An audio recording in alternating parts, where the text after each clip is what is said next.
And let me know Okay. about 2 weeks because we've been doing this for 2 years now. We call it probably about we've probably been doing it just about a month or two shy of 2 years. We call it the Monday morning meetup.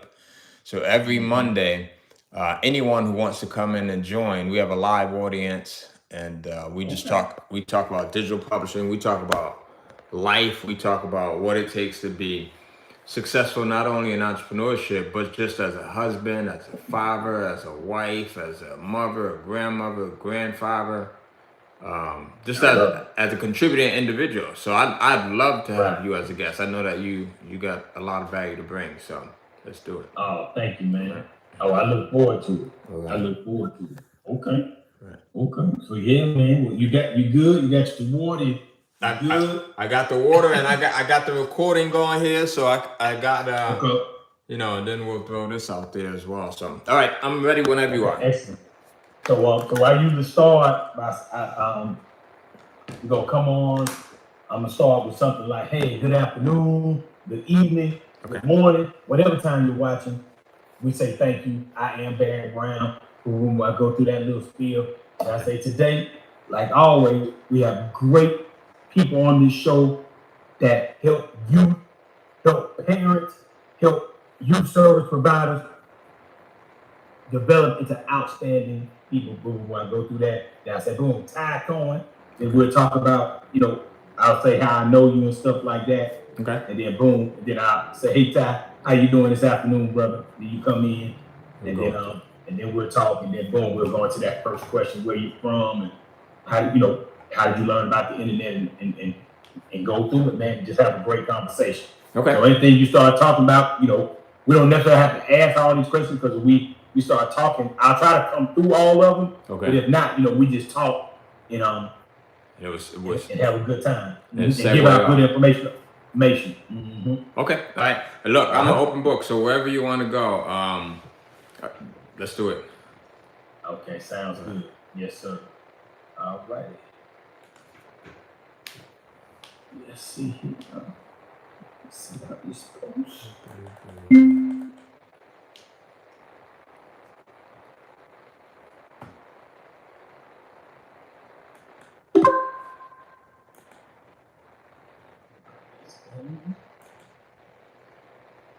And people might jump in and ask questions. So if Okay. they do, I'll stop it and go to those questions, which they connect with those people. So All here right. we Perfect. go. Hit the live button.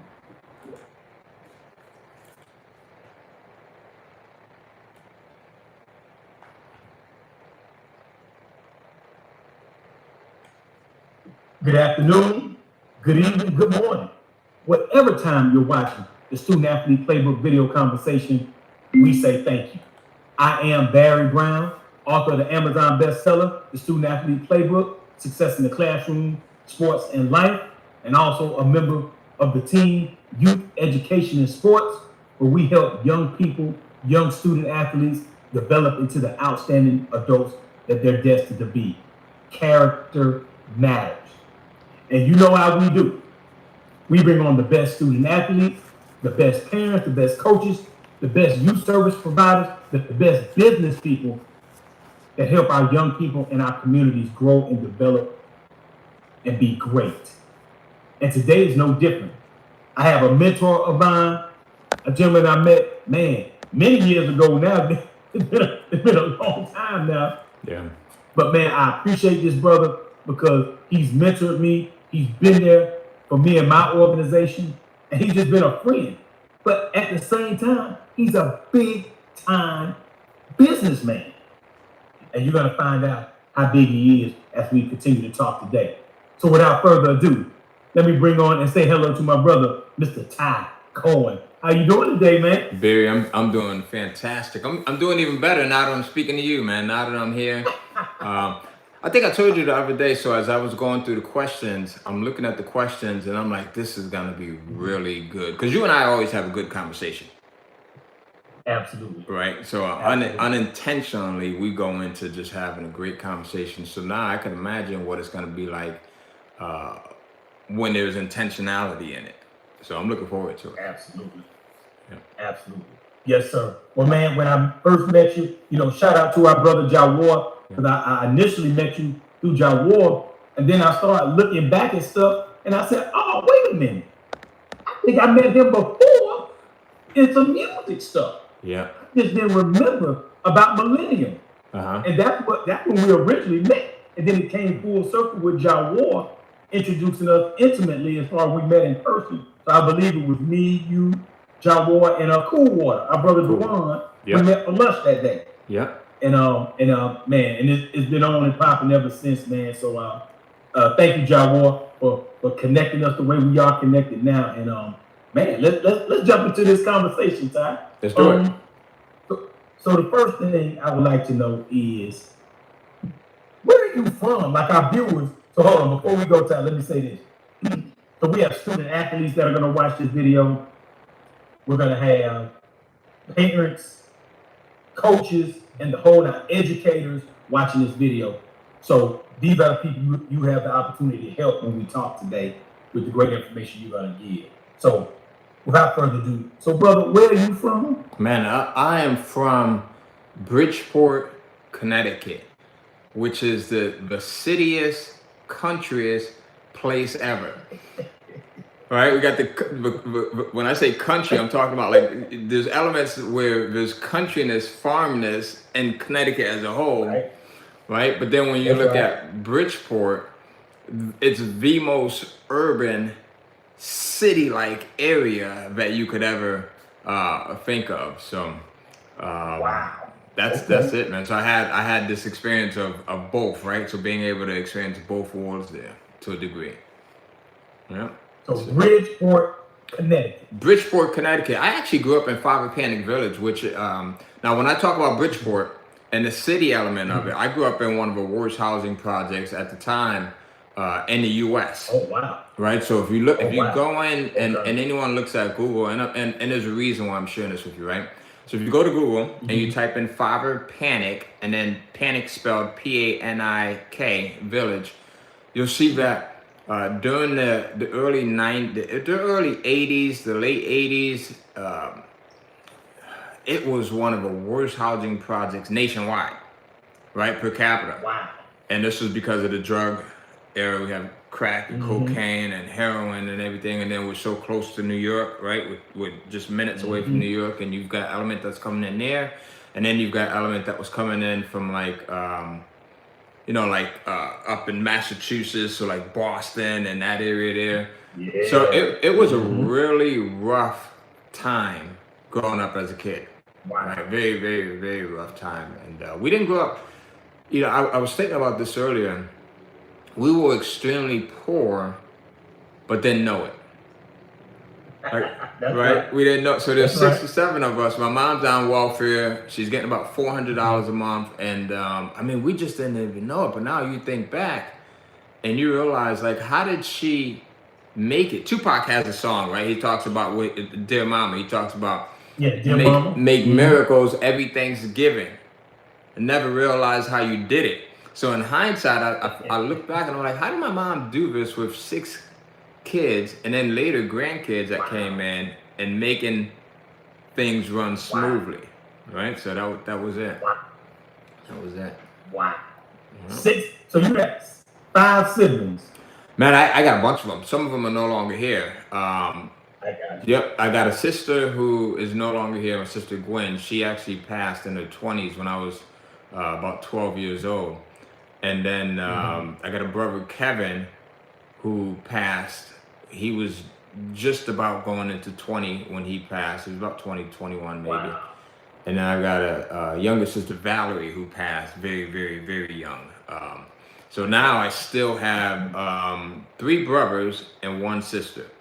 So it was a bunch of us. I got it. Yep, it was a bunch of us. I see, man. Yeah. Well, here's the thing. Shout out to Mom, first and foremost, man.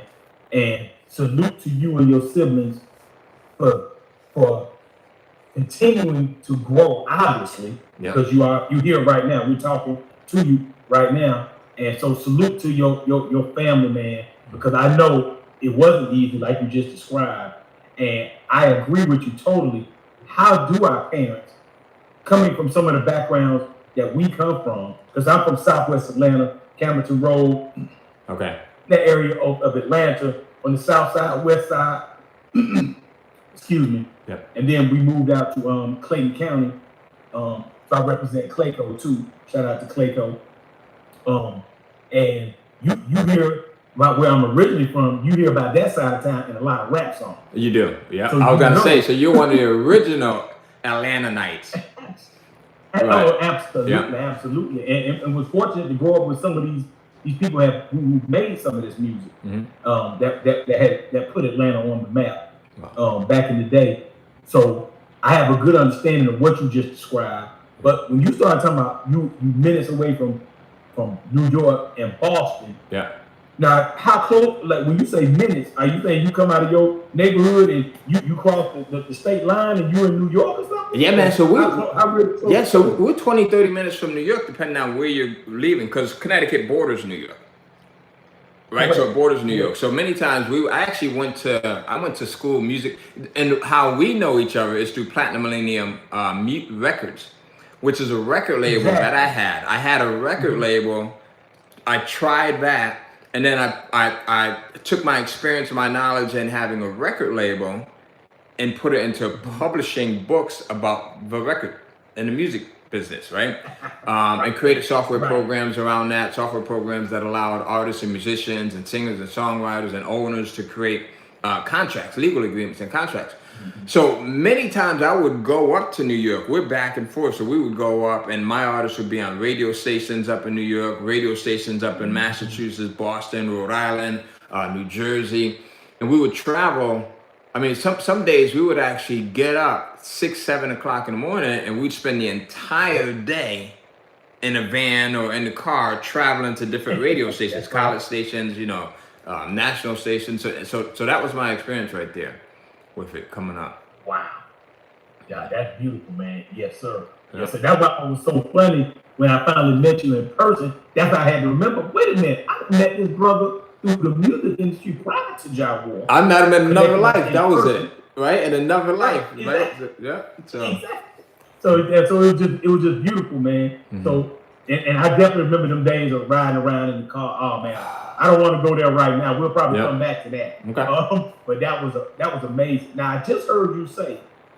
Okay. So you took that knowledge from the music industry, and you started going into digital publishing, internet. So now, if I remember correctly, me personally, let me see, early 1990, I would say 93, 94, that's when I started hearing about the internet and the power of it and all that stuff. I think I tried to take a class called Intro to Computers, like in 1994, like my last year of college. Okay. In the spring semester of that. Wow. And I'm gonna be honest, I haven't told a lot of people this, but I consider myself a great student, Ty. Okay. But man, I made a 52 on that first exam into Intro to Computers. And I said, you know what? I gotta get out of here. This is my last semester of college. I cannot mess up my GPA messing around with this class I don't need. So I immediately got out my seat and walked up to the registrar's office and dropped that class. But then I did something that I thank myself for. I thank this version of myself for. Yeah. I went back to the professor after dropping the class and said, before I left, I asked him, could I audit the class and still come, but just don't get a grade for it so I can learn more about computers. Because you were interested in computers, but not in the grade that you got in that class. Right, because I failed the first exam and I was like, oh man, I failed this class, this is gonna mess up my GPA. So I was like, oh man, let me go to him and ask him, can I still drop the class as far as a real grade? Can I audit it? He said, yeah. So I went straight to the registrar's office and got it changed to an audited class where I can just go attend the class and learn, but I wasn't gonna get a grade for it. And that's what I did. Cool. So I can learn about the computer, learn about the internet and things that I heard was coming about. So that's my story about how I got into computers my senior year of college in 1994. How did you get into the internet, into computers? How did you get into it? Man, you know what? More about it? That's a great question. So ironically enough, I just scheduled out a post to go out on Facebook. And the post in it has a Commodore 64 computer, which was the first computer I had. And it has the AOL CD. Do you remember when we used to get like the CD, the AOL CDs in the mail so that we could get online, we can get on the internet, right? And I had a dial-up modem. And I actually used to collect those CDs, man. For some reason, and I can't remember how they actually operated at the time, but I think what AOL would do is they would give you hours, a certain number of hours, and you can get like bonus hours, and that was part of the promotion. But I didn't lose you, did I, Barry? No. I just soloed you out. Okay, all right, perfect. Gotcha. All right. So at that time, look, I had my first daughter in 1998, right? So I was thinking about this, and I didn't graduate high school until 1992. I actually was supposed to graduate in 91, but I ended up staying back, so graduated in 92. I had this Commodore 64 in elementary school. So my father, now I'm talking about how my mom would get $400, right? And state assistance and food stamps and things like that. My mom and my dad were separated. And I remember asking my father for this computer, and it was $595, which now I looked it up. In today's dollars, that would be the equivalent of just under $2,000. All right. That's right. So a lot of money at that time. And this had to be, I can't remember when the Commodore 64 came out, but I want to say like the late 80s. And I'm a kid in elementary school, and my father was a construction worker. He worked 3 jobs at any one time. Construction work was his main job, so he made significant money. And I remember having the balls to ask him for this computer, $595, and he ended up getting it for me. Now, we weren't spoiled children. Like I said, we didn't have money by any stretch of imagination. So now that I think about it, it's ironic because I was just thinking about how this played out earlier today, and I've never thought about it before. But in actuality, Barry, that should not have happened. I should not have had a $600 computer at that time. Right, and at that time, being a young teenager, right? So here I am, I'm about 14, 15 years old, and when I wasn't sick, because I had, I was also born with sickle cell anemia. So when I wasn't sick and in the hospital, or when I wasn't reading comic books, or when I wasn't at school, I spent every hour on this computer, this Commodore 64 computer, trying to figure things out. Not knowing what I was figuring out, but trying to figure things out. And I think that sometimes we have these pivotal moments in our life where there's things that can take us in one direction if we allow it to, and then there's things that can take us in the other direction. So me growing up in Five Panic Village, worst housing project ever, I could have probably been one of the most notorious drug dealers. Right? Wow. Had I taken a left. Wow. Yes, sir. My friends were doing it at 16, 17, 14. I had other family members. I'm not going to go into any names because I don't want anyone to feel like... Yeah. Please don't go into any names. Right. But they had these roadmaps that I could have followed, but I said, you know what? This computer thing, I don't know what it's going to be about, but I know it's fun right now. So there's a lot of people that are watching this right now, and especially youngsters that might be watching this, and there's a moment right now in your life where, based on the decisions that you make, and it may seem like a very small decision at the moment, that could be that fork in the road for you. That totally changed the direction of your life, right? That totally changes it. Now, I would have friends that would come by and they would call me a nerd and a geek, and what are you doing on the computer? Come on, let's go out here and let's do this and that and this, right? And sometimes I would give into it, but less than that. So oftentimes, we give into the temptations, and the temptations will end up not serving us in the way that we should be served, and in all of our glory that we deserve. Absolutely. Absolutely. No, that's beautiful, Ty. And I'm gonna tell you how beautiful that is. But before I do that, I looked up the Commodore 64 computer. Okay. Came up in 1982, my brother. 82. It was introduced to the world in 1982. So I'm like, wow. I probably got it in 84 because I was born in 72 and I was about 14 years old. And the reason why I remember that is because I had just started working at Walgreens Pharmacy as a summer program. right? The summer Wow. programs back in Connecticut, we could start working at 14. And I remember having to, the disc drive came out a little bit later, and I ended up using my own money from my job to buy the disc drive, and I felt so good, even though it took me forever to save up for it. Right. Right. I mean, that's it. Wow. Yeah. No, that's beautiful, Ty, and I'm glad you mentioned that because when you start talking about like parents today, and I know you've experienced this, you have children. Yep. When we start talking about our parents sacrificing, or I call it priority management, where, okay, I have this certain amount of money. Right. Am I gonna go buy my kids $300 pair of tennis shoes? Or I'm gonna go buy them something that they can actually utilize educationally or work-wise to generate income from? Yep. What investment am I going to make? Because we all know those, and for a young person, especially if they're still growing, well, they're only gonna wear them tennis shoes for a certain amount of time. Right. And they can get worn out. Right. But now if I buy this computer, or I buy this calculator, or I buy this software, now I'm investing in their future. And I've seen so many parents choose to make the other kind of investment, which is a priority for them, which is, hey, that's your priority, I get it. However, look at what you said.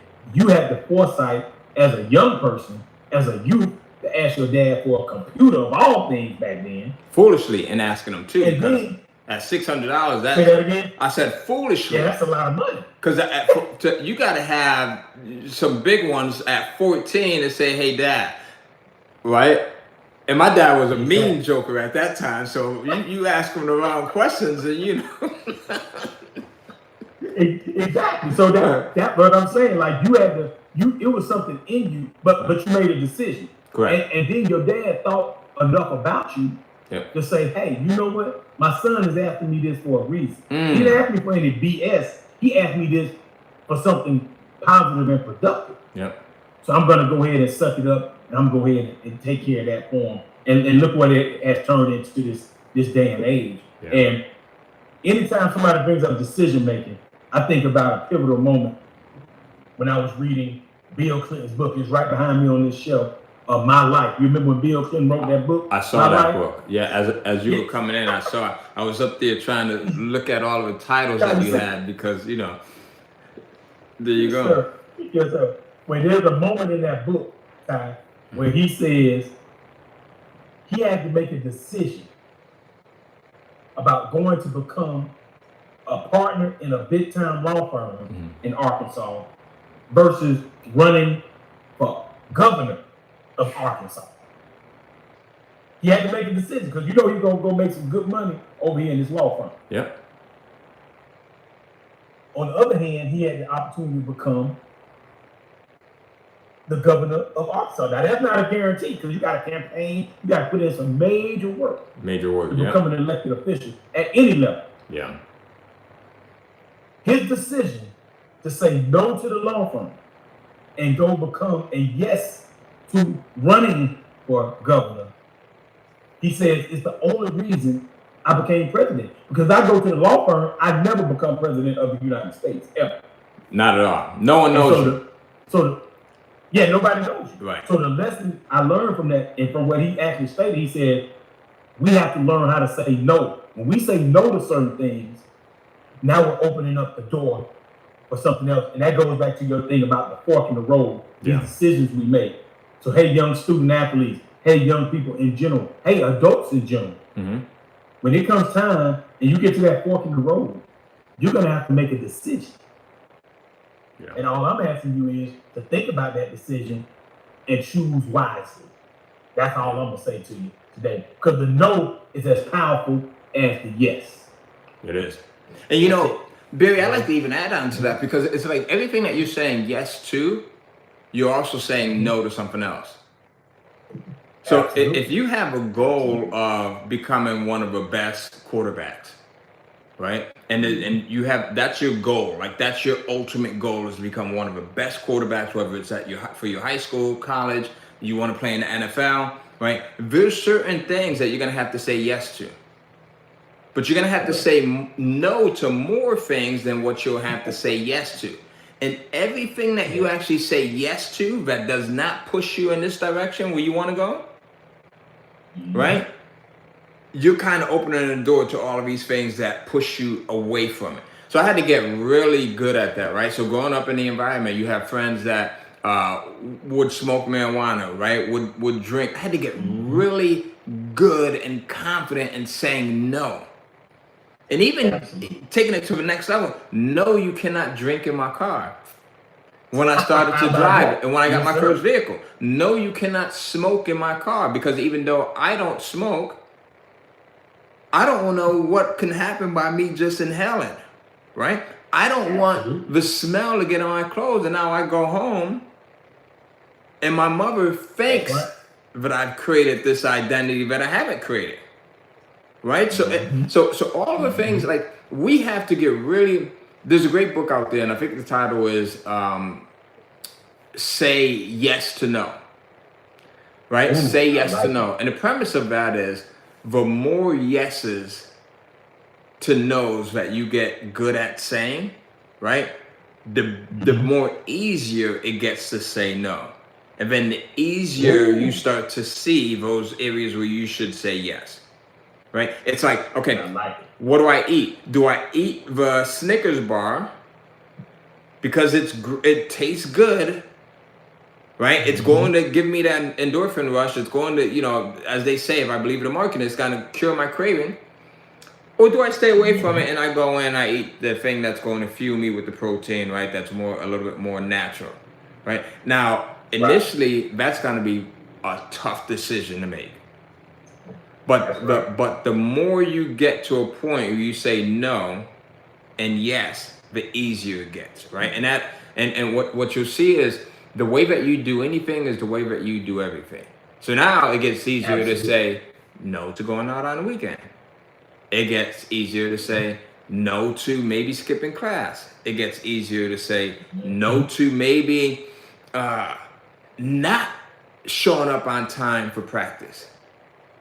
Right? And now this becomes your character. This becomes your identity. Your identity becomes the person that is 100% focused on this thing, that you become the Kobe Bryant, right? Kobe's identity was being 100% focused.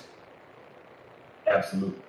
Right? You look at someone, 100%. You look at Jordan. His identity was being 100% focused, right? You look at anyone that you think is a great athlete, you know, Tiger Woods. At his prime, his identity was being 100% focused. You could not tell Tiger Woods that he was someone that was unfocused. You couldn't even tell someone who knew the name Tiger Woods. You couldn't say, "Oh, that guy's not focused." Right. That's true. Right? That's true. So That's true. We have to do these things that are in alignment with our identity that we want to create. And the more that you do that, the easier it becomes to walk in those shoes.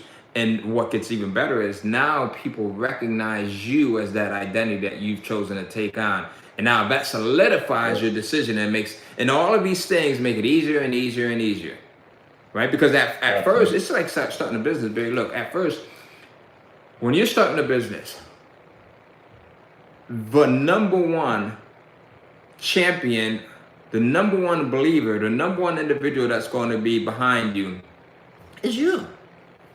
Is you? Absolutely. You got to believe first. Absolutely. It's gonna be you. Your mom might love you. Your dad's gonna love you, right? Your friends, they're there for you.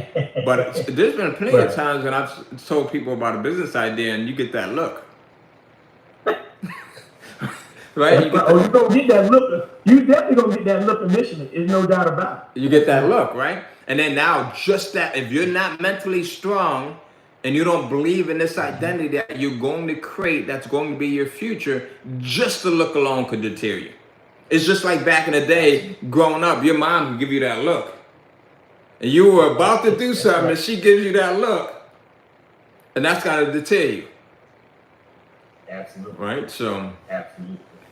Yeah, it's, we were talking about this stuff earlier, and there's so many different similarities between being a great athlete and a great entrepreneur. But we can get into that later if you want. Oh yeah, absolutely. Well, I think you headed in a good direction because the next thing I was gonna, prior to us going live, I know we were talking. Yep. We definitely gonna delve more into that. But so, let me say this: say yes to no. That's the book. Young people, parents, coaches, say yes to no. Yeah. That's the book you gotta go check out. All right. So now, Ty, did you play any sports? Now, I know you say you was in an environment, Yeah. you know what I'm saying, that may not have been too friendly. You're not just out there unless you was, up there in Cohen Island shooting ball or something like that. Yeah. Again, with the greats of New York basketball. But did you play sports as a youth? No, and man. If you did, what sports did you play? You know what? So you're gonna get a kick out of this. So when I was growing up, right? Growing up in Connecticut, I loved hockey. I loved watching hockey. I loved watching hockey. I loved the aggressiveness of it. I loved just everything about it. I thought that the uniforms were incredible, but there wasn't anyone that looked like us that played hockey at that time. There was, they were sparingly shown, right? If anything. Right. Right. So the only sport that I did play, and before I get to this, the reason why I didn't play sports, right, was because coming up with sickle cell anemia, any type of overexertion could potentially cause you to be in a hospital for weeks, right? So there's times when I would play, I would play basketball, I'm trying to play football, and then that would end up causing me to be in a hospital. So I quickly gave up on sports. The one sport that I did try was soccer. So I went out, right, and I'm in sixth grade. It's in Connecticut. It's cold. It's probably about March or April, and it's still freezing out there. This is our first day of practice, Barry. I'm out there. I'm on the field. We're going. I'm goalie, right, over here. One of the kids, he comes, he's kicking the ball. I go in to kind of, stop him. And the ball comes in, and it not only hits my hand, but it bends my nails back. Now, mind you, it's painful alone, but it's painful, even more painful when it's cold outside. Right? So have you ever gotten hit and it's painful outside? So getting hit alone is bad, but when it's cold outside, So I immediately, man, I walked off the field. I probably said some curse words that a little kid shouldn't be saying. And I said, this is it. So that was my one try at sports there. But now look, having 4 kids. Yes, sir.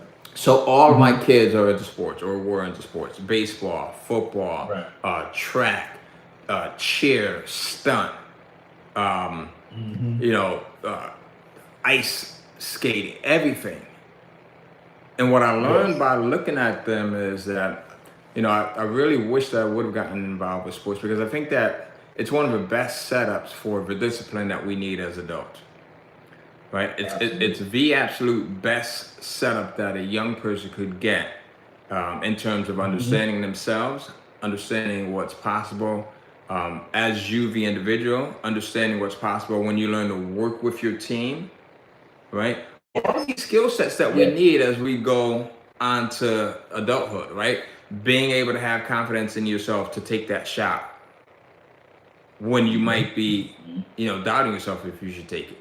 When other people around you are like, oh my God, he's always hogging the ball, he's going to try to take it. But now having that discipline, right, to be able to be insightful enough to say, maybe I should take this shot, or maybe I should pass it to my teammate, right? Being open enough to going in and trying different things. I think one of the most admirable individuals is someone that goes and they try different things, even though they don't know if it's going to work out for them. My son Tyler, who all his life played football and basketball primarily, one day he comes to me, he says, Dad, I want to try out for the baseball team. Right. And I had been trying to get him to play baseball for 2 years. And he would always say, no. So this day he comes and he says, Dad, I want to try out for the baseball team. So my question to him was, what's her name? Right? Why all of a sudden now you want to play baseball? Right? What girl said that she loves baseball? He's in like the 7th grade at this time. Exactly. Right? And he's like, no, Dad, I want to try it. right? So I think that being able to go out and try different things, you know, is what's needed here, because so many of us, we get afraid of trying, we get afraid of going outside of our comfort zone. So never played sports, but my children playing sports gave me a huge appreciation for anyone that's an athlete and everything that goes into being an athlete. Absolutely. Well, you just put all the values that come with being a student athlete and the value of playing sports. Yeah. It develops certain skills in you. The discipline, number one and foremost, you're going to get some kind of discipline when you play sports, and you're going to learn how to be on a schedule, because you gotta get to practice on time and participate on practice and get to the games on time so you can participate in the games properly. So all those things put together, yes, sports, and then you talked about teamwork. Teamwork. Yeah. About learning how to work with a team. It's very, very important. And sports does a great job of teaching our young people how to work in a team atmosphere to achieve a common goal. So I love that, man. Yeah. And you brought up sickle cell. Well, listen, if you heard what Mr. Cohen just said about sickle cell anemia, yes, I have a niece. Shout out to Jayla. Jayla, she lives with sickle cell as well, man. And she's been in and out of the hospital her whole entire life.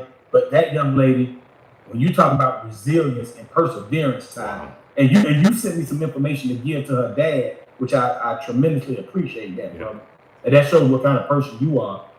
But that young lady has become a nurse. She graduated from Georgia State, then went on to nursing school, man. And that young lady is a nurse right now, working as a pediatric nurse, man. So she's giving back to the kids, just like all those people gave her love when she was in and out of the hospital as a young person, man. So shout out to you, Ty, living with sickle cell and still achieving and working hard. So because of those things, because of seeing you, knowing you, because of seeing my niece, knowing her, hey man, I developed this thing called no excuses. You know what I'm saying?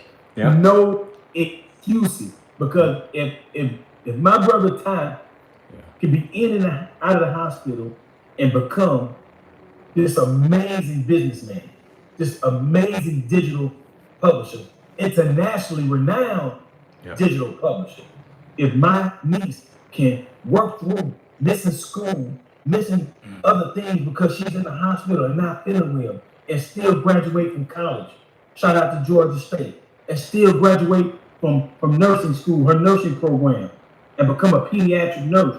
Hey man, you can do whatever you put your mind to. And that same focus Ty talked about with Tiger Woods, this the kind of training Tiger got. And I know you saw this time in his story.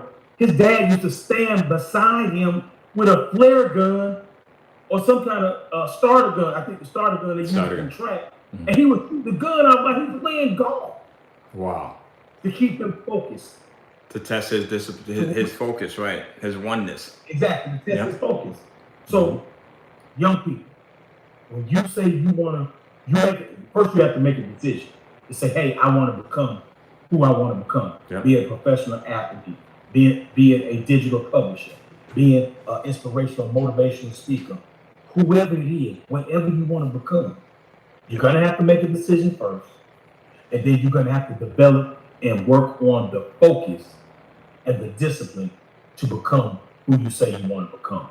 I love you, Ty. Thank you, brother. That's beautiful. Absolutely. Now, with that being said, now a lot of student athletes, like you said before we started going live, they want to be entrepreneurs. Matter of fact, a lot of them develop the qualities to be a great entrepreneur. They do.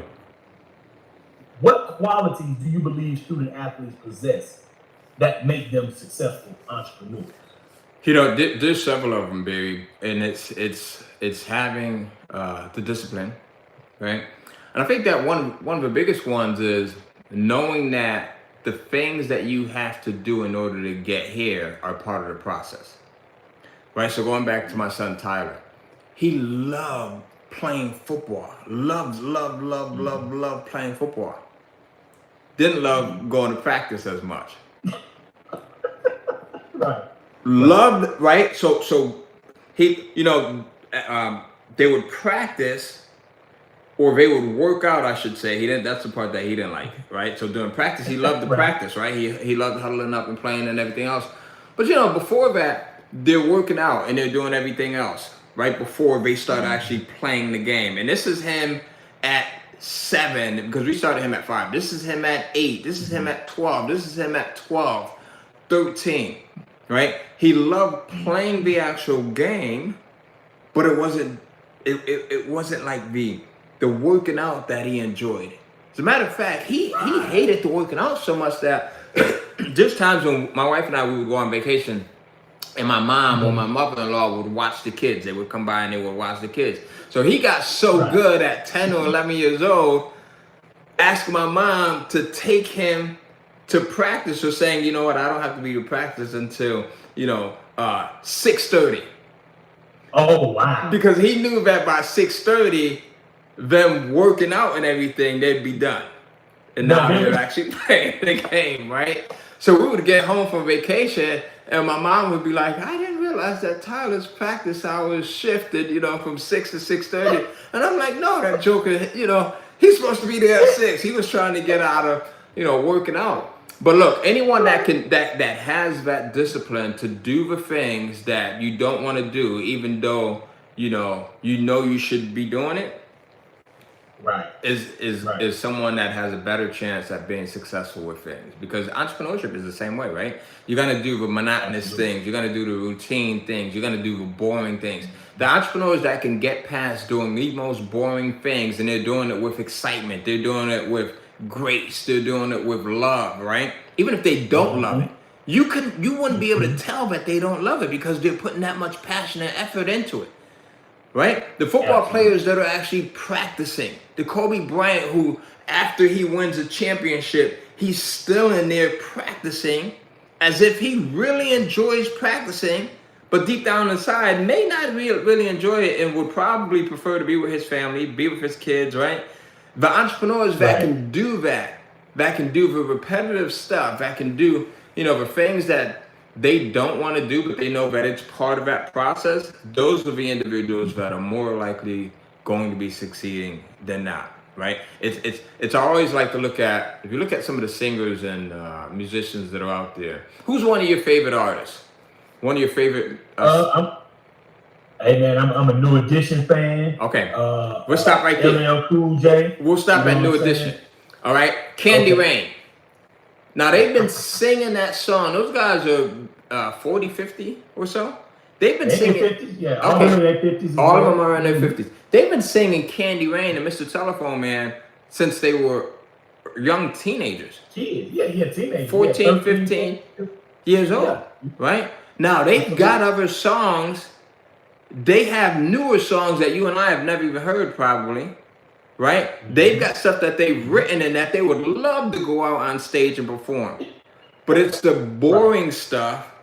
To them, by this time, they've sung it probably tens of thousands of times. It's the boring stuff that they know that their audience wants to hear, right? So it's that boring, repetitive work that gets you to the next level. And I think that that's why athletes, and in particular student athletes, because you guys are still younger and your children are younger, they have the ability to develop that muscle that's going to allow them to continue doing that boring work that takes them to the next level, right? It's not new. Like if someone ever comes to you and they say, hey, look, Barry, I got some new antiques I want to sell you, right? I don't have antiques, but I got new antiques I want to sell you. You're gonna new antique. That's the key word, right? New antique. Okay. You're gonna look at them like, okay, well, I was born at night, but not last night. Not that. Right? There's no new antiques, right? So it's in doing those things that will continue to build that muscle, even when it looks like the muscle has already been built out, so that it doesn't atrophy, right? So I think it's that. It is, as we said, the discipline. It's understanding that there's no oneness in anything. In order to be successful at entrepreneurship, sometimes you have to have a team, right? Because we think that we could do the things that no one else can do as well as we could. But sometimes if we just simply look, there's people that can do it much better than we could, and they love doing it as well. Right? When I first got started with entrepreneurship, one of my weak traits, the things that I was not good at, was customer support, answering emails, returning phone numbers, right? Answering support tickets. And because of that, my early business suffered because I didn't want to answer customer support responses.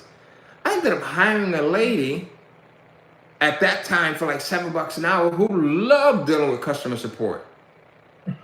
Loved it. And I'm looking at her strange, right? Like, who loves it? And she's loving it. And not only does she love doing it, but she's getting paid. So it's a win-win for her. And then it's a win for me because I don't have to do it. And then the customers are benefiting from it, right? So I think that the student athletes that understand that the power of a team is always going to be to their benefit.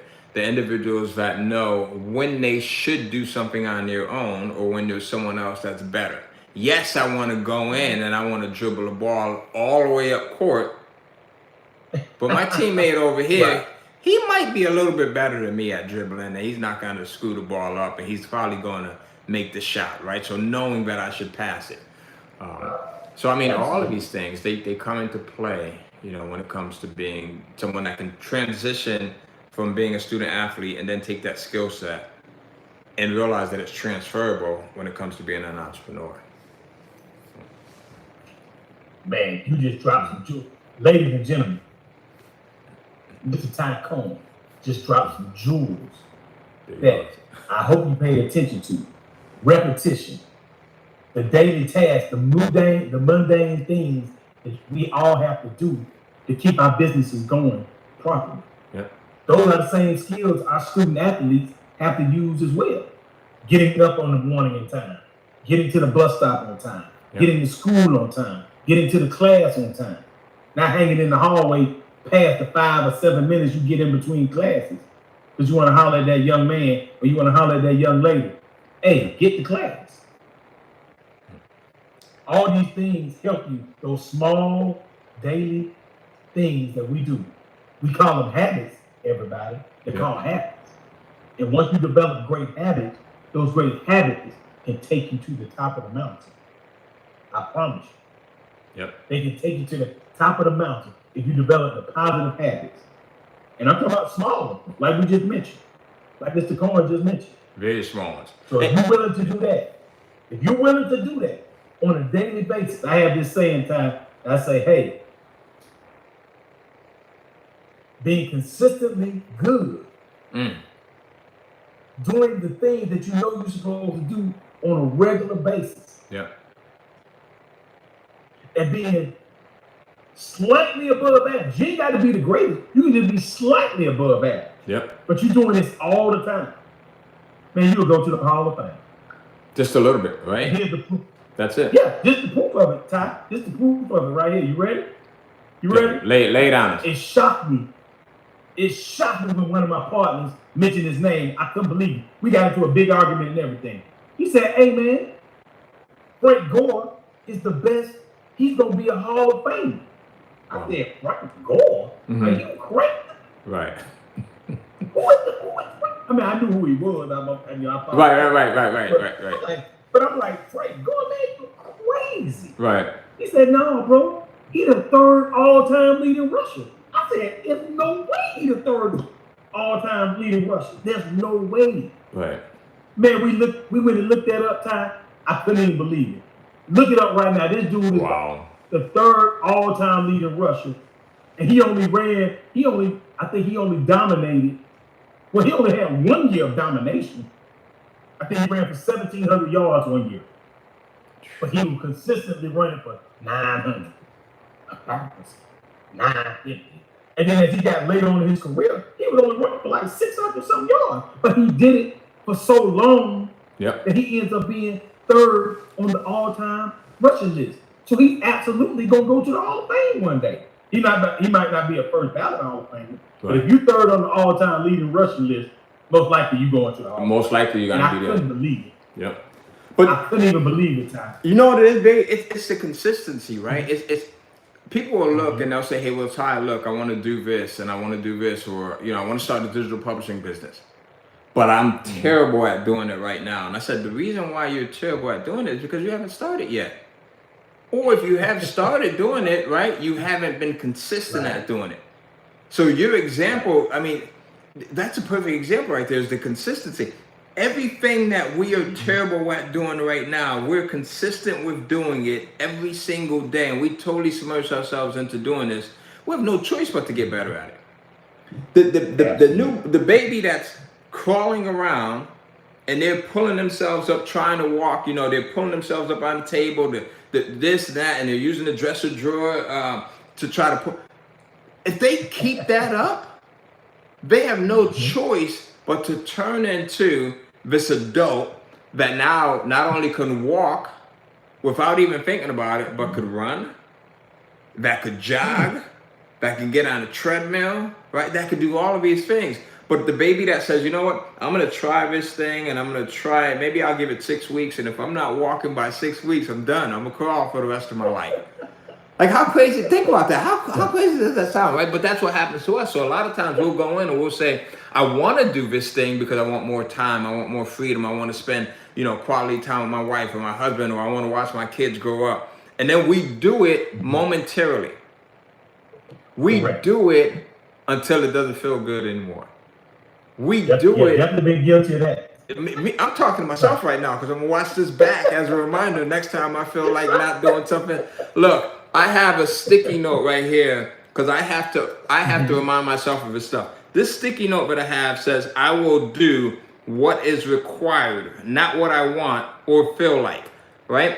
I will do what is required, not what I want or feel like. I don't know if you guys can see that, right? I will do not what I want, but what is required, not what is required, not what I want or feel like. Because there's moments where you get up in the morning. Look, I went to the gym this morning. It took me 20 minutes longer to get out of the house because my mind said, I don't need to go to the gym today. You went Thursday, you went Friday. God says on this day you should rest. I mean, I'm getting real spiritual this morning because I didn't want you know. So, yeah, just because you didn't want to go walk. Just because I don't want to go to the gym. Right? But the thing is, when we start to recognize those things, our mind can play tricks on us for the good or bad. And you have to start playing tricks back with it. When your mind starts to talk to you, sometimes you talk back to it. You don't need to go to the gym this morning. You went Wednesday, you went Thursday, you went Friday. And now you talk back to it. Well, look, I know that you're trying to have me give myself a break, but I'm going to the gym this morning. Now you got to talk back to it. The thing is, just make sure that you're not talking back to it in a crowd of people, because then people gonna think that you're going. They're gonna think you're crazy. They're gonna think you're crazy. Yeah, positive self-talk, Ty. Right. Positive self-talk, positive affirmations. Yeah. Hey man, it's critical, brother. It's beyond critical, right? It's beyond critical. So, who better to talk to than yourself? Absolutely. Right? Who better to talk to than yourself, and in a positive sense? Have you ever listened to your voice, Barry? Like, have you ever listened to a recording, or if you listen to like this video, and then you're like, oh my God, like, I don't like the way my voice sounds, or my voice doesn't, I don't picture myself sounding like that. Have you ever had that? Man, I all the time. I don't like looking back at these videos. I really don't. Yeah. I have to look at them because as a sports background, I learned that, hey, I have to look at film of myself doing what I do now as an inspirational, motivational speaker, holding these student athlete playbook video conversations. I have to look back at them so I can improve, because that's what I was taught in football when I started learning about film study. You watching the film of yourself in the last game so you can make the adjustment to get better for the next game. Right. So you don't keep making those same mistakes. So yes, I do not like looking at these videos and listening to my voice. Yeah. But I have to if I want to get better for the future and make improvement, so I can have people like yourself want to come on the show when y'all see these videos. Because if you're on here and you're not speaking very well, then that could turn somebody off. And I got one of the biggest compliments the other night, Ty. This past Friday night, shout out to Coach McCullers the legendary all-time winningest basketball coach in the state of Georgia. Oh, He wow. coached at our high school, won like 800 some games, man. 4 state titles at our school, produced 4 Miss Georgia basketballs. Just amazing thing, right? And they named the gym, our school, they built a new school. And so they named the gymnasium, the new gym, after him. So Oh, wow, that's an honor. So shout out to Coach McCullers, Yeah. and all the big time players, and that came through that program. And one of the big time players that I've stayed in contact with over the years, she pulled me to the side the other night and was like, "Bear, I've been watching you, checking your stuff," because she's a coach and a teacher now herself, an educator. So shout out to all the educators out there. At times she told me, she said, "Bear, when you talk and you speak, I see your videos and stuff, you sound like a pastor." Oh, wow, that's a compliment, though. Yeah, it's a tremendous compliment. Yeah. And I said, you know why? I said, first of all, I said thank you, and put a smile on my face. But it's because of emulation. It's because of studying and things. On my wall right now, I look up. I have a picture of Nelson Mandela, Barack Obama, Martin Luther King, and Malcolm X. Right in front of me. I put it in front of my desk on purpose, so I can look up and see these great men, these great orators that I can emulate. And that's the only reason I probably speak the way I speak, because I've studied their speeches, I've read their books and things of that nature, and looked at all their quotes and stuff. And so that's why I speak the way I speak. So student athlete, you heard from Mr. Ty Cohen. I'm talking about a very, very successful. I'm talking about internationally known, internationally renowned. Hey, gets paid internationally. Paid internationally, yeah. Yep, there you go. I like it. And when he starts talking about these things that we need to do to become who we say we want to become, then we need to take it to heart. So you just learned the qualities needed as a student athlete are the exact same qualities that transfer to being an entrepreneur. So I'm gonna use the Nike slogan right now, Ty. Young people, coaches, parents alike, just do it. There you go. Just get started. And once you get started, now you're on a path to success. Even with all the mistakes we're gonna make, we're on a path to success because we got started. Because you got started. Thank you for that, brother. You made the decision. Awesome, I want to even take it back to something that you said, baby, because I don't want anyone to miss the importance of it, and that is making the decision. So you said, it starts with making the decision. One of the things that got me started with entrepreneurship, I started when I was probably about 18 years old. And that was, I just needed to make a decision. And the decision wasn't based around me. It was a decision for my mother. I needed to find a way to move my mom out of that environment that we had grown up in. And I didn't know how I was going to do it. I didn't even know that it was going to be possible for someone that looked like me at that age, because I didn't have any role models that were entrepreneurs, right? I didn't know that entrepreneurship was going to be the way. Right now, you see other people that are doing other things, but those things could be temporarily, right? It could be temporarily in meaning that it leads to incarceration, or it leads to them losing their life. So I knew that wasn't a route that I wanted to take at all. So I'm like, right, not at all. That wasn't even an option. So it had to be something else. Right. So it starts with what you said, making that decision. You don't even have to know how it's going to work out, but the starting point is, look, I want to go in and I'm going to, whatever it might be, I want to plant corn. My decision is to plant corn. That's where you start first, right? And I'm just using that as an analogy. Once you make that decision, what happens is now you know the next step. What's the next step? If you make a decision, hey, I want to plant corn. Well, you need to come up with some seeds, right? That's the next thing, right? So I need to come up with some seeds. And then you get to the next step. Well, how am I going to get seeds? Maybe I need to go to the store and grab some, right? Maybe I need to barter. Maybe I can ask to borrow some from my neighbor or someone, right? However, you just know that you need to get seeds. Then the next step is, now I need to plant these seeds, right? So now what happens is you start to think about these steps, and that's all you need. You just need one step at a time. And I think a lot of people overcomplicate things because they're thinking about the whole big picture. And they're thinking about all of the different steps. And it's easy to become overwhelmed when you're thinking about all of the different steps, except for one step at a time. First step is I'm making the decision. The decision is I want to go in and plant corn. The decision may be I want to make the football team. But decision may be I want to become, right, the world's most renowned quarterback. The decision may be I want to start a business. The decision may be I want to become the next Kai Cenat, right? The decision may be whatever it may be. But if you don't take a moment to yourself and make that decision, then nothing else happens after that. And then it's getting better at making the decision to do the next thing that comes in line. And it's one step at a time. I want to become the next Kai Cenat. Okay, well, what do I need to do next? Well, I might need to start to study people who are at his level or better. I might need to really go in and understand, what's better than Kai Cenat. Who did he learn from? Who was his mentors? Because everyone learned from someone.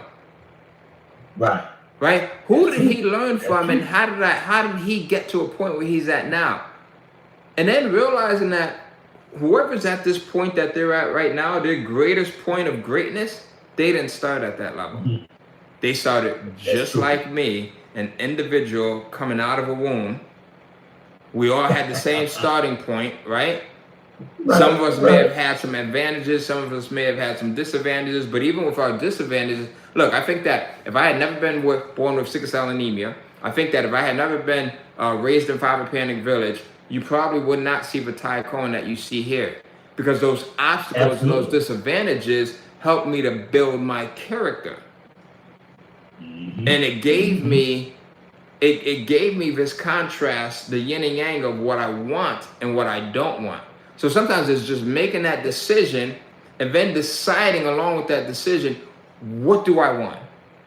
If I'm going to be the next, whoever your favorite athlete is, if I'm going to be the next, who's your favorite athlete?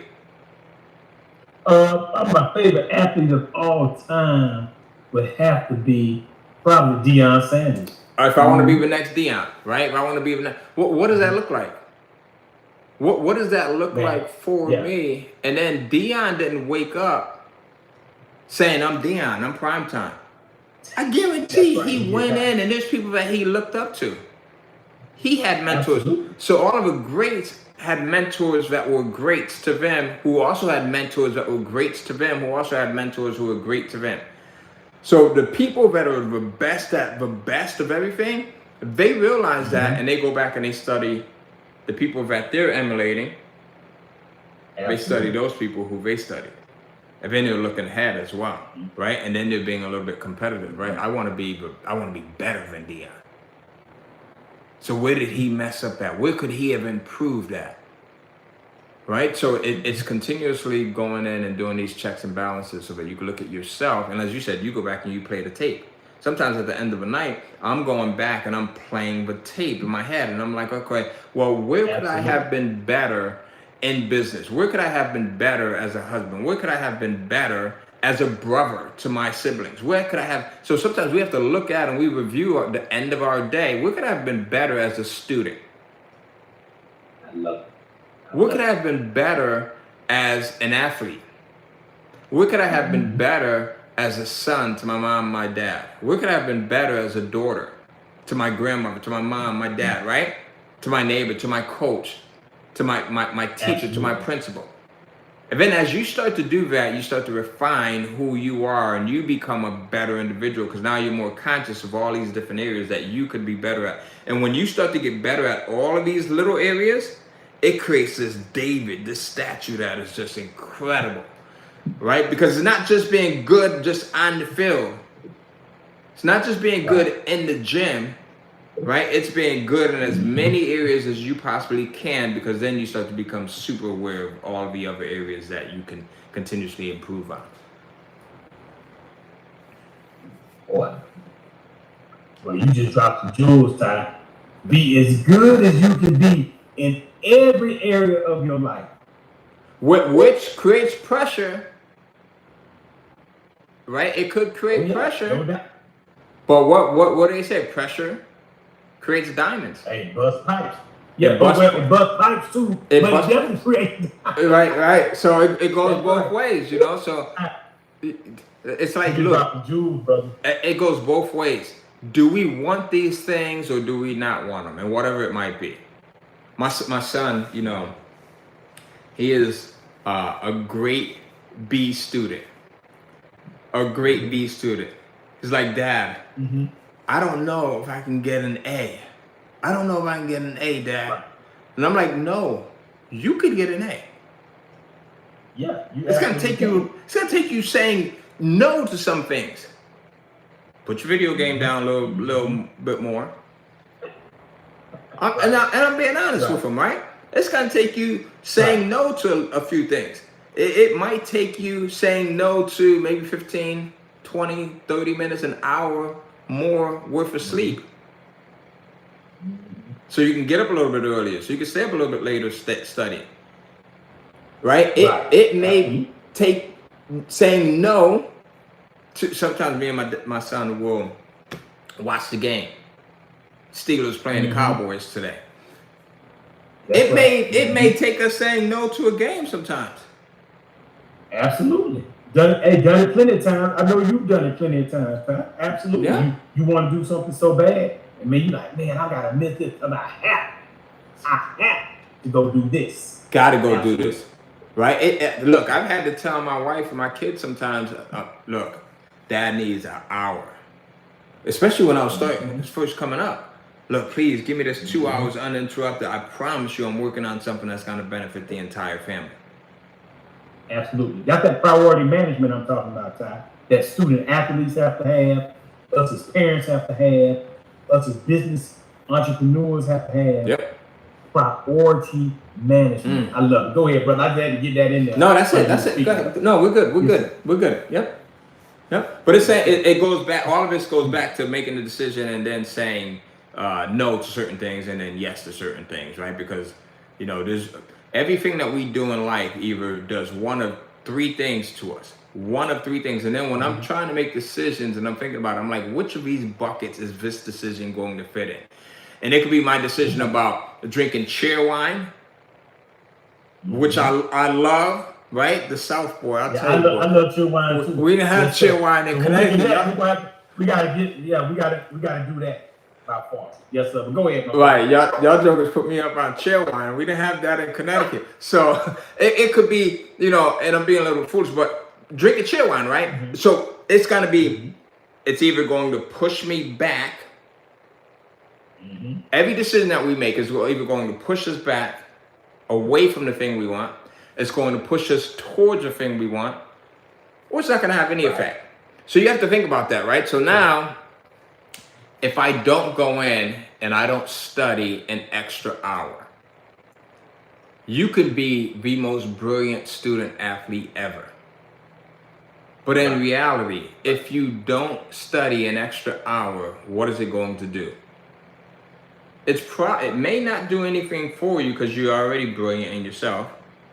But if you're totally honest, it may push you back a bit because there's another kid somewhere that you don't even know that is studying an hour, 2 hours maybe.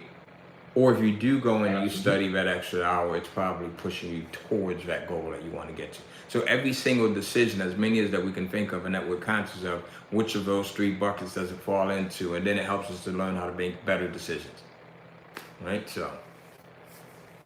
Man, man, you drop down student athletes, parents, coaches, youth service providers. Listen, Ty Cohen just dropped some major jewels for all of us, even admitted for himself to go back and look at. Absolutely. And what I got from that, we talked about having mentors. Mentors is one of the most beautiful things you could ever have, because if you have a mentor, there's 9 times out of 10 are going to keep you from making a mistake that they made earlier that you don't have to make. That's the value of a mentor. Then, Ty, you mentioned I wrote it down as taking it one step at a time, but also reflection. Yep. We have to sit back at some point in time, and I think we need to do it regularly. Reflect on what we're doing. Yeah. Reflect on our habits. Reflect on how we're treating people. Reflect on how we're treating our wives, our husbands, our children, our teachers, our coaches. Reflect on how you're treating the people you say you care about. We have to reflect on it. And either you reflect with the Mhm. intention of getting better, or you reflect with regret. Because there's gonna be either one. It's gonna be either one, right? You get to be 50, 60, 70, 80 years old. Now you can do some reflection. And if you haven't reflected with intent often enough, you could be reflecting with regret. I wish I would have, right? So think about that. I would, man. How many? Look, the other day yesterday we went to UNC Charlotte's football game, right? College. It was UNC Charlotte versus ECU, and they blew them out. And I like to feel like they blew them out because I was there. I gave them some positive energy.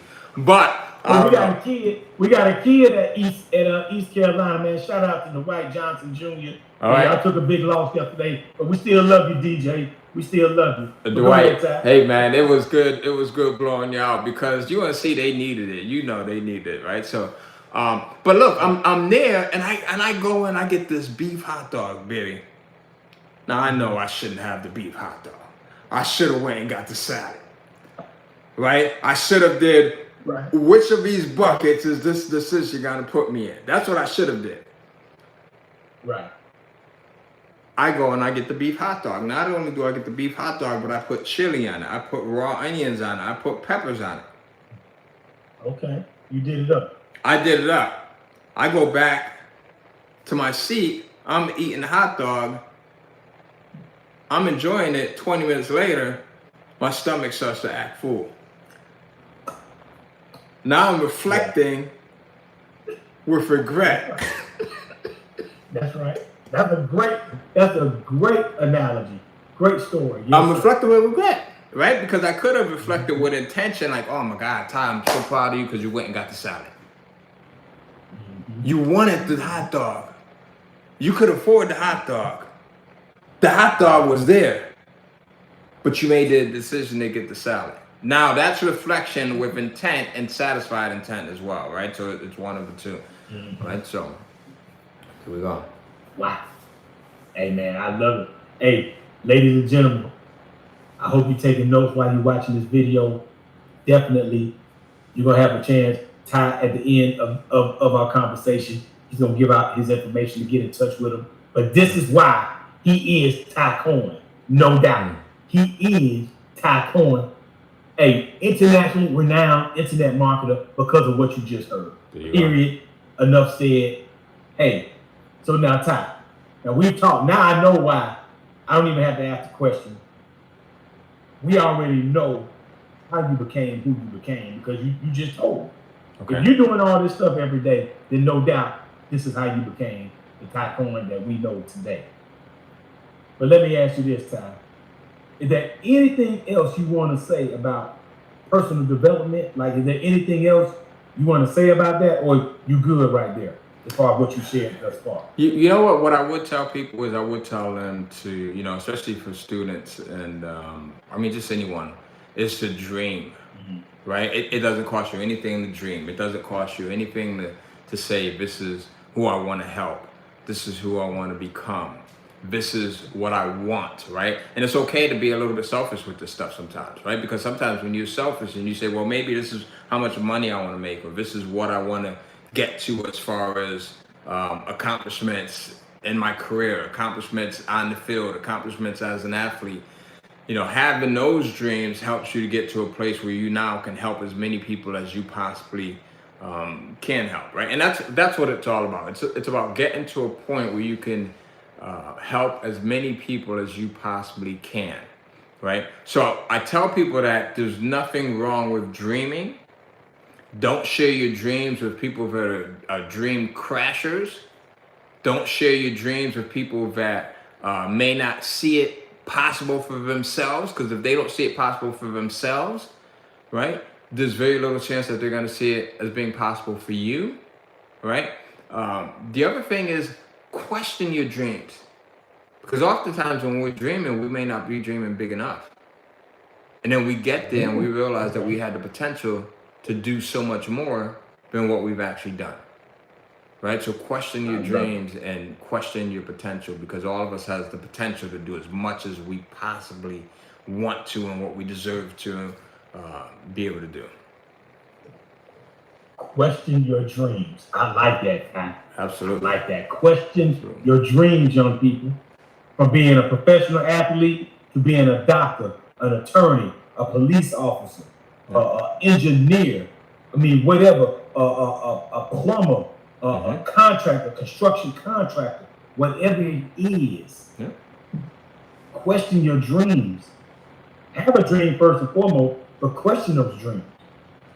I love it, Ty. And question what you're capable of reaching, right? The levels, because look, almost everything that you've named, everything that you've named, and almost everything that someone can dream of becoming or accomplishing or having or doing, someone's already done.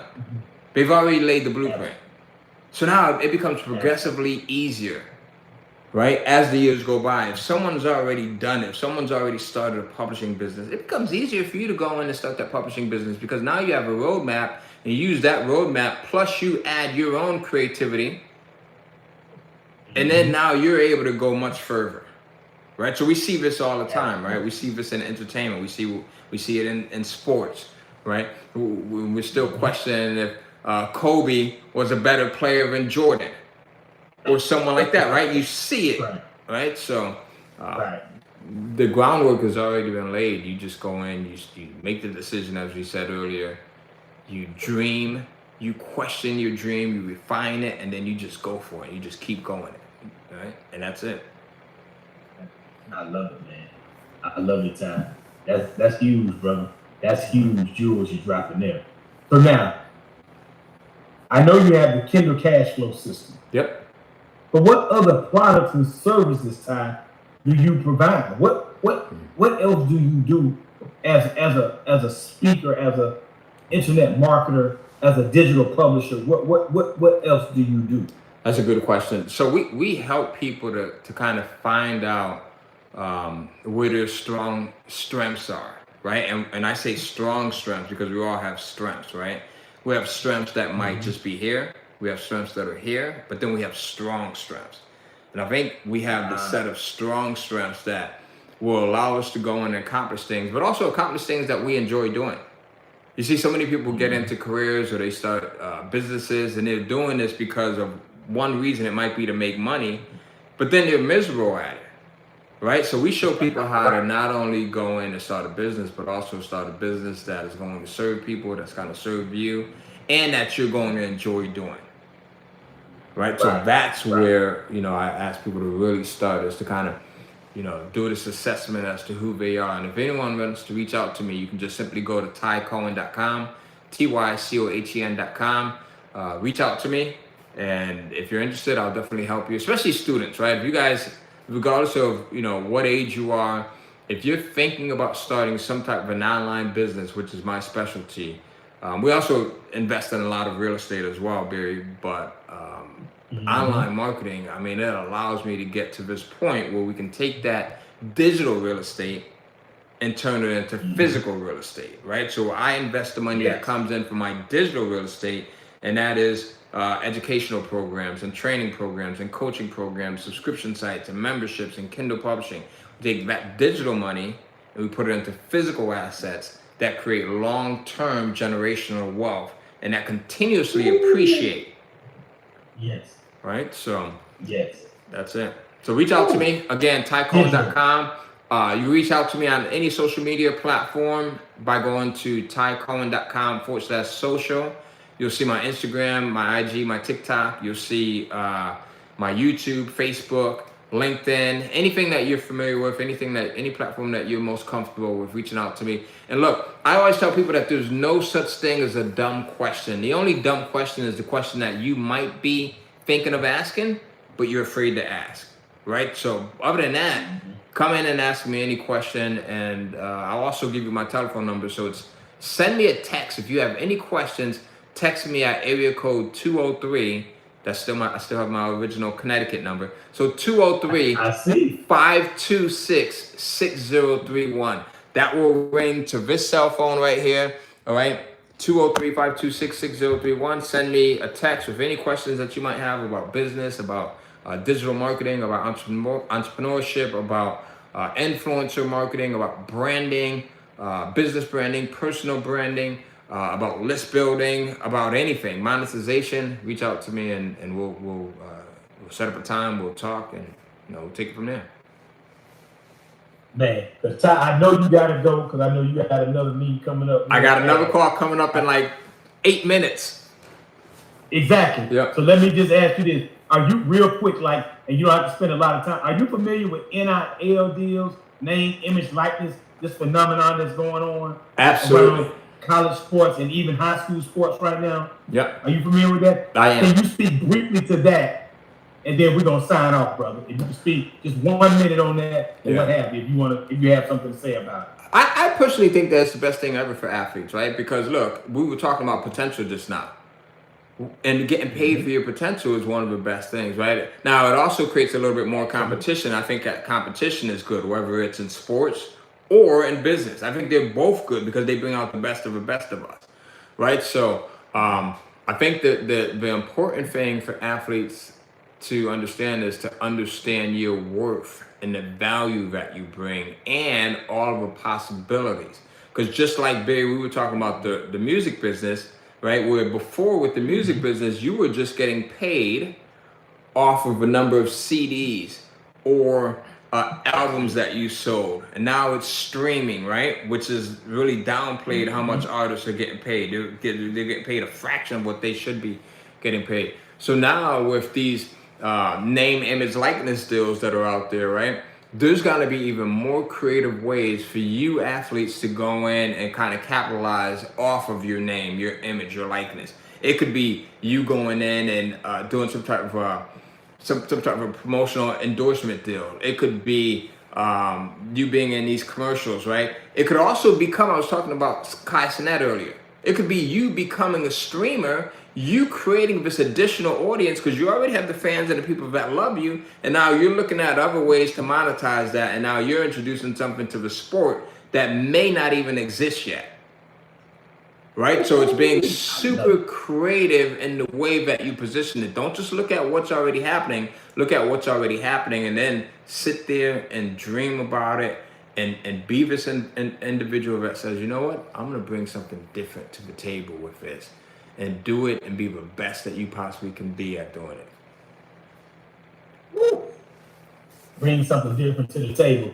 Now, the gentleman you're mentioning, who is he? You mentioned him several times throughout the conversation. So Kai Cenat is a big time streamer, right? So this guy is streaming. He's getting 100,000. He's getting 200,000 people that will watch his streams, and he's early 20s. And you guys will correct me if I'm wrong. I'm sure in the comments you guys will correct me. How old is Kai Cenat? So let me know. He's got to be like 20, 21, right? But he's getting hundreds of thousands and multi-million-dollar deals. But that's because he took his creativity and his ingenuity and he brought it to Twitch and to YouTube and to Instagram and all of these platforms. And he says, I'm going to create my own audience. I'll create the demand within that audience, and now I'm going to serve my audience. And he did it in a very unorthodox way, which is now netting him tens of millions of dollars. So that's what I mean by looking at these, these name, image, likeness deals, and not only just following the traditional route. And it's going to vary, right? Because I don't think it's a federal thing. I think it's state by state. State. Right, state by state. So looking at, what are the rules and regulations within your state, and then being creative and saying, okay, well, what else can I bring to the table here? All right, so. Wow. There you go. I love it. All right, bro. Ladies and gentlemen.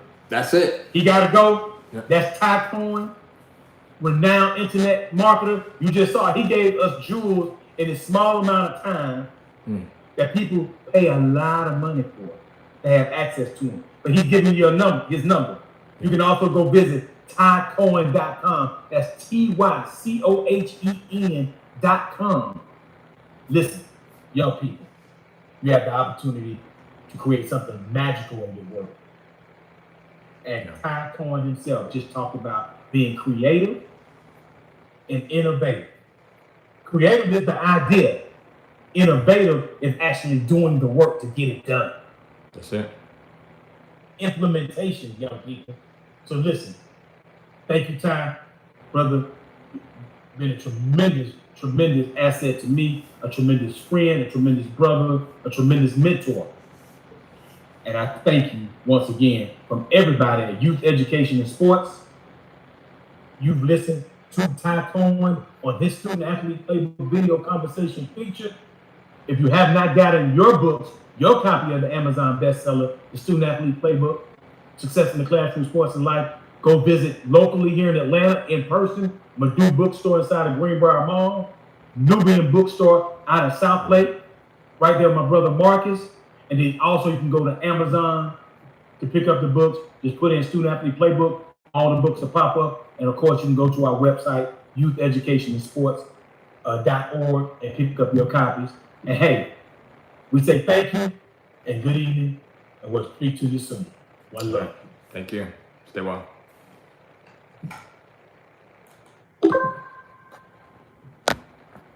Hey man, that was awesome, Ty. Hey, thank you, Barry. I appreciate you, brother. I'm gonna jump